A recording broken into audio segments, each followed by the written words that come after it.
The Odyssey reportedly cost around $250 million to make, and in its opening weekend, the movie made more than $260 million worldwide.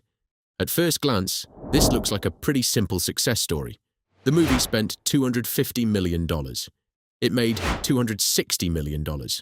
So, Universal just made $10 million in profit, right? Not even close, because the $260 million you see at the box office is not the money the studio gets. In fact, a movie can make hundreds of millions of dollars and still lose money. So, where does all that money actually go? Let's start with The Odyssey.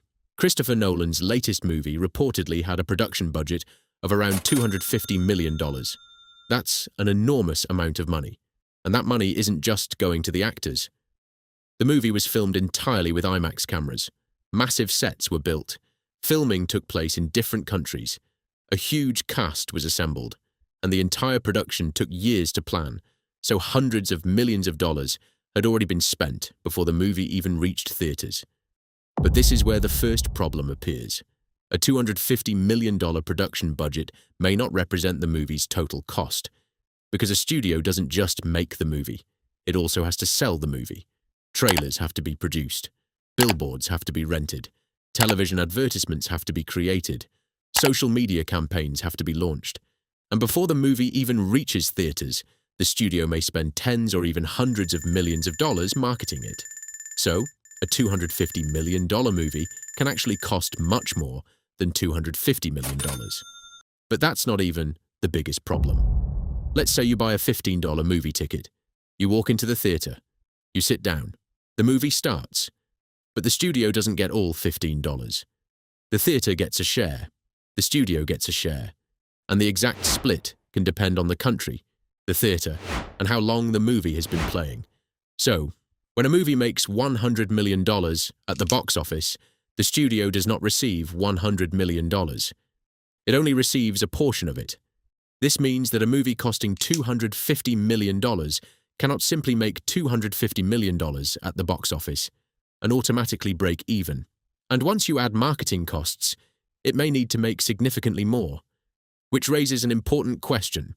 Where does the rest of the money come from? Well, theaters are only the first stage. After a movie leaves theaters, it can be rented or purchased digitally. It can be released on a streaming platform. Its rights can be licensed to television networks, and it can even be licensed to airlines for in-flight entertainment. A movie doesn't have just one source of revenue. It can have several different lives, but this creates a new problem. The movie business used to be much simpler. A movie was made. It was released in theaters. Tickets were sold. Then DVDs came out. But streaming changed the entire system, because when you watch a movie on a streaming platform, you don't buy a separate ticket. You pay for a monthly subscription. So, how much money did your specific viewing actually generate for the streaming service? That's much harder to calculate.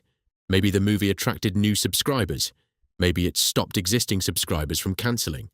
Maybe it simply made the platform more valuable. So a movie doesn't always need to generate money directly. Sometimes its real value is getting people to subscribe or convincing them to stay. But why are studios still willing to risk hundreds of millions of dollars? Because a successful movie is not always just a movie. It can become a franchise. There can be sequels. Merchandise can be sold. Clothing can be produced. Video games can be created. Theme parks can be built. And popular characters can generate money for years. So studios don't always look at the first movie as a product that has to make money on its own. Sometimes they see it as the beginning of an entire universe. And that brings us to the final problem. If a $10 million movie fails, the studio may lose $10 million. But if a $250 million movie fails, the loss is much bigger. And the studio still has to pay for marketing and distribution. So Hollywood is constantly making a calculation. How much should we spend? How much can we make? And how much are we willing to lose? Because when a massive blockbuster succeeds, it can generate hundreds of millions or even billions of dollars.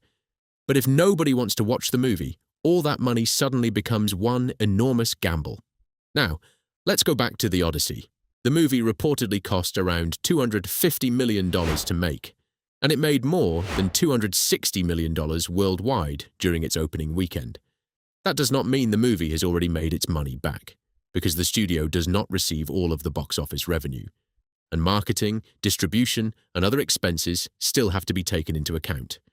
So, to understand how profitable the movie really is, you have to look at the total revenue generated from its theatrical run, digital sales, streaming, television rights, and other sources.